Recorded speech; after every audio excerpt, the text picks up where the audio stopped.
Alright, this is a continuation of the skid plates from RockSteady. The new spacers that it comes with, they're made out of plastic nowadays. So this is the front skid plate,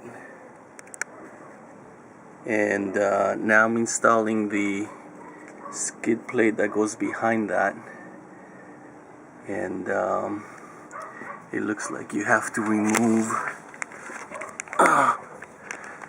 these bolts right here.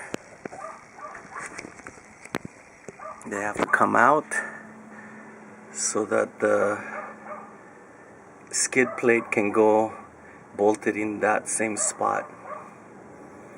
So we're gonna take that out next so we can install this skid plate right here, and it's using a 12mm socket.